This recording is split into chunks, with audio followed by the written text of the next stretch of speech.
आप देख रहे हैं खबरदार 24.com। अमरोहा के जिलाधिकारी डॉक्टर नितिन गौड़ ने गजरौला में सामुदायिक स्वास्थ्य केंद्र का निरीक्षण किया। उन्होंने यहां की व्यवस्थाओं में सुधार लाने के निर्देश दिए। शुक्रवार की दोपहर 1 बजे डीएम डॉक्टर नितिन गौड़ गजरौला सामुदायिक स्वास्थ्य केंद्र पहुंचे। उन्होंने घूमकर यहां की व्यवस्थाएं देखी। सीएचसी परिसर में नगर पालिका परिषद द्वारा बनवाया जा रहे महिला पिक शौचालय का भी निरीक्षण किया। पालिका यहां 5 सीट का शौचालय बनवा रही है।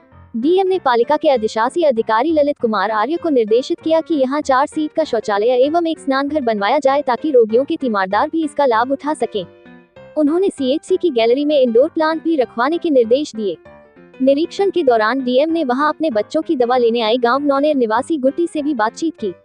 उसका पर्चा एवं यहां से मिली दवाओं के संबंध में भी जानकारी ली।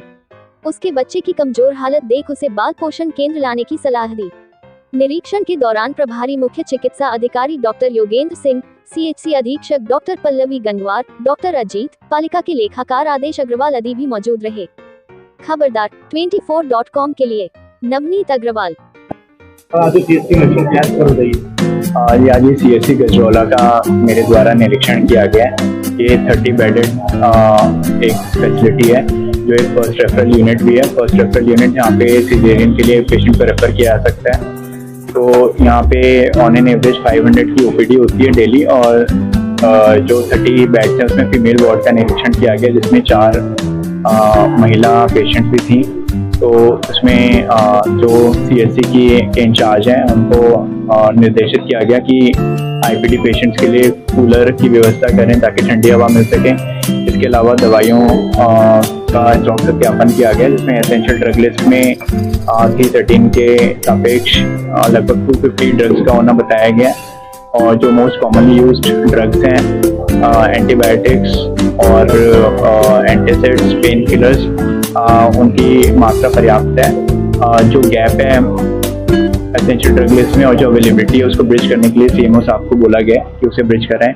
इसके अलावा कोल्ड चेन मेंटेन करने के लिए बोला गया कि जैसे टेम्परेचर 13 डिग्री सेल्सियस था वो कम होना चाहिए, वो रेंज में होना चाहिए। जो भी उसकी रेंज है 4 to 8 डिग्री जनरली होती है, बट इनको बोला गया जिस भी कंपनी से प्रोक्यूर किया है सप्लायर एक्स करके वहाँ से टेक्निकल इवेल्युएटर से पूछ के उसी टेम्परेचर पर सेट कर दें ताकि जो एंटी रेबीज सीरम है और एंटी स्नेक वेनम है यानी सांप के काटने और कुत्ते के काटने वाली दवाई और बाकी वैक्सीन को कोल्ड चेन में मेंटेन रह सकें।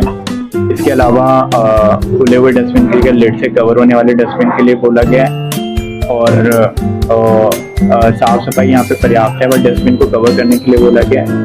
और जो कोल्ड चेन है उसके लिए बोला गया कि 13 डिग्री सेल्सियस की जगह कम जो generally 4 to 8 degree Celsius temperature होता है। तो ये जो इसके सप्लायर हैं सप्लायर एक्स उनके टेक्निकल रिसोर्स को बुला के इसको टेम्परेचर को रीसेट कराएंगे।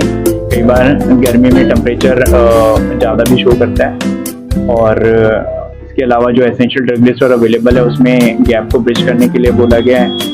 और जितने भी डस्टबिन है वो बेशक ओपीडी में हो, आईपीडी में या होम्योपैथी में या आई डिपार्टमेंट में, उनको सबको कवर डस्टबिन के लिए बोला गया है। इसके अलावा जो बाहर नगर पालिका शौचालय बना रही है पिंक टॉयलेट, उसमें 5 टॉयलेट बने हुए थे तो उनको बोला गया कि 5 टॉयलेट की जगह 4 टॉयलेट और एक बेसिंग एरिया बना दें ताकि कई बार मरीज या उसके साथ आने वाले तीमारदार वो अगर कोई नहाना चाहें तो वहाँ पे नहा भी सकते हैं।